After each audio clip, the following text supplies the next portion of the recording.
Hey friends and family, Judith with Four Corners from Jay, and I'm inviting you along my journey through Maccabees. So I'm only going to be reading the first book of Maccabees, but last year I did start reading through the books of Maccabees. And it was part of a new Hanukkah tradition that I started. Previous years, I tried reading through the books, but they are difficult books because they talk about a difficult persecution that I believe is just a sampling of what may be to come. So, year 2 of reading through the book of Maccabees for me. Again, I'm only going to read through book 1 with you. And this, I'm going to do it chapter by chapter. This video, I'll have chapter 1 for you.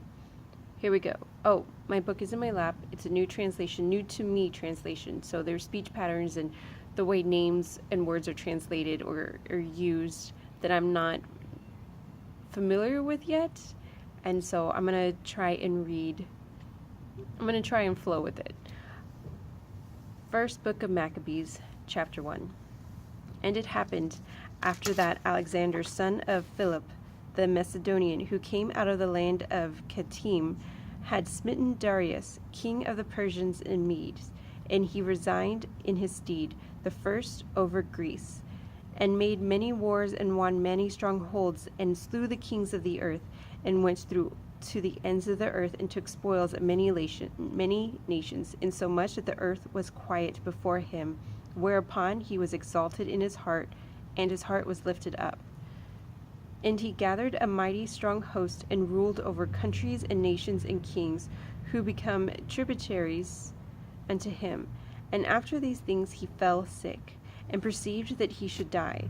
Wherefore he called his servants, such as were honorable, and had been brought up with him from his youth, and parted his kingdom among them, while he was yet alive. So Alexander reigned 25 years, and then died, and his servants bare rule every one in his place. And after his death they all put crowns upon themselves.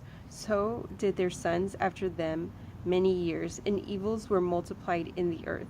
And there came out of them a wicked root, Antiochus, surnamed Epiphanes, son of Antiochus the king, who had been an hostage at Rome, and he reigned in the 137th year of the kingdom of the Greeks.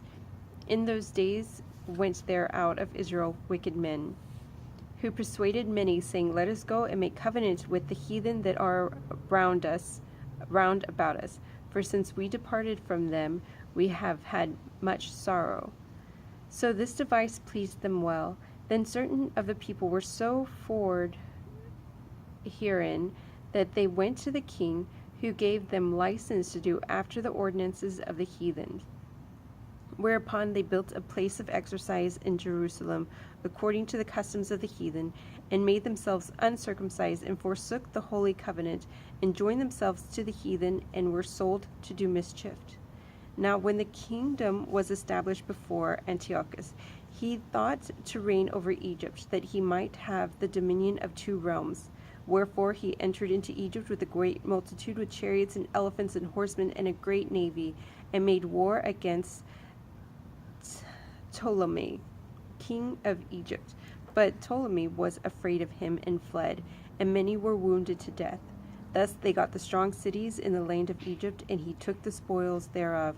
And after that Antiochus had smitten Egypt, he returned again in the 143rd year, and went up against Israel and Jerusalem with a great multitude, and entered proudly in the sanctuary, and took away the golden altar, the candlestick of light, and all the vessels thereof, and the table of the showbread, and the pouring vessels, and the vials, and the censers of gold, and the veil, and the crown, and the golden ornaments that were before the temple, all which he pulled off. He took also the silver and the gold, and the precious vessels. Also he took the hidden treasures which he found. And when he had taken all away, he went into his own land, having made a great massacre, and spoken very proudly.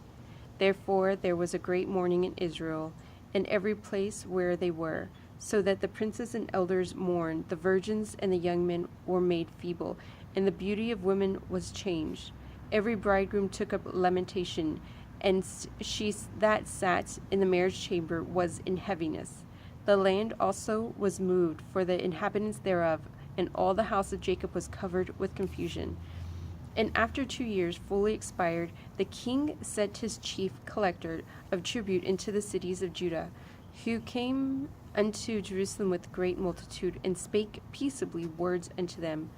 But all was deceit, and when they had given him credence, he fell suddenly upon the city, and smote it very sore, and destroyed much people of Israel. And when he had taken the spoils of the city, he set it on fire, and pulled down the houses and walls thereof in every side. But the women and children took they captive, and possessed the cattle. They built the city of David with the great and strong wall, and the mighty towers, and made it a stronghold for them. And they put therein a sinful nation, wicked men, and fortified themselves therein. They stored it also with armor and victuals, and when they had gathered together the spoils of Jerusalem, they laid them upon there, so they became a sore snare. For it was a place to lie in wait against the sanctuary, and an evil adversary to Israel. Thus they shed innocent blood on every side of the sanctuary, and defiled it, insomuch that the inhabitants of Jerusalem fled because of them, whereupon the city was made an habitation of strangers, and became strange to those who were born in it, and her children left her. Her sanctuary was laid waste like a wilderness. Her feasts were turned into mourning, her Sabbaths unto reproach, her honor into contempt. As had been her glory, so was her dishonor increased, and her excellency was turned into mourning. Moreover, King Antiochus wrote to his whole kingdom that all should be one people, and everyone should leave his laws, so that the heathen agreed according to the commandment of the king. Yea, many also of the Israelites consented to his religion, and sacrificed unto idols, and profaned the Sabbath. For the king had sent letters by messengers unto Jerusalem and the cities of Judah, that they should follow the strange laws of the land, and forbid burnt offerings and sacrifice and drink offerings in the temple, that they should profane the Sabbaths and festival days, and pollute the sanctuaries and holy people, set up altars and groves and chapels of idols, and sacrifice swine's flesh and unclean beasts, that they should also leave their children uncircumcised, and make their souls abominable with all manner of uncleanliness and profanation, to the end that they might forget the law, and change all the ordinances. And whosoever would not do according to the commandments of the king, he said he should die.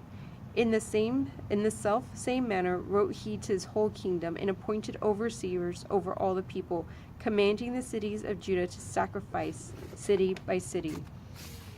Then many of the people were gathered unto him, to wit, every one that forsook the law, and so they committed evils in the land.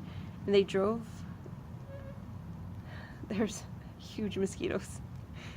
And he drove the Israelites into secret places, even wheresoever that they could flee for succor. Now the 15th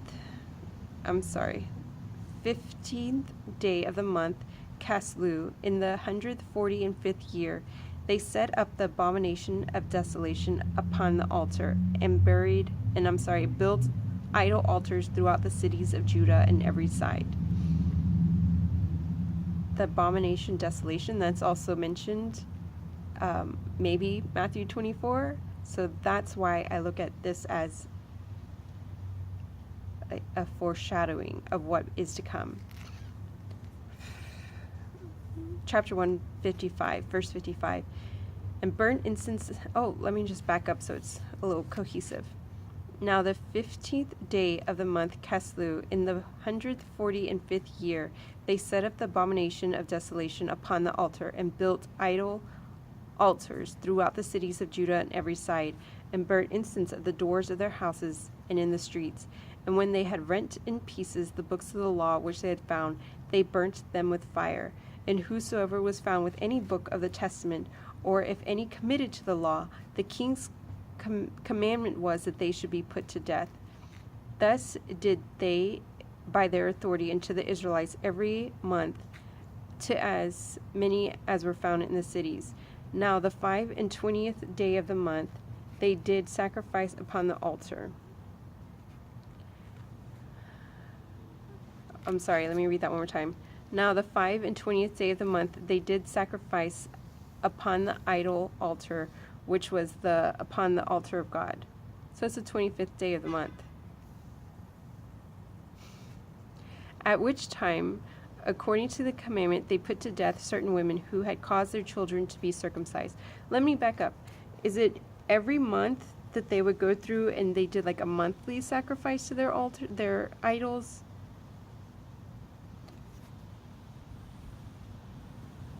I'm reading back.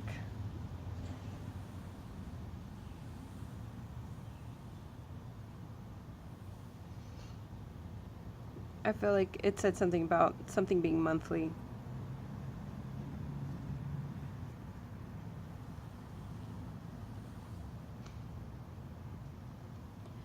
I apologize. I'm still learning and I guess studying with you. I'm going to keep going. Verse 60. At which time, according to the commandments, they put to death certain women who had caused their children to be circumcised, and they hanged the infants around their neck, and rifled their houses, and slew them that circumcised them. Howbeit many in Israel were fully resolved and confirmed in themselves not to eat any unclean thing, wherefore the rather to die, that they might not be defiled with meats, that they might not be profane the holy covenant. So then they died. And there was very great wrath upon Israel. That is the end of chapter 1.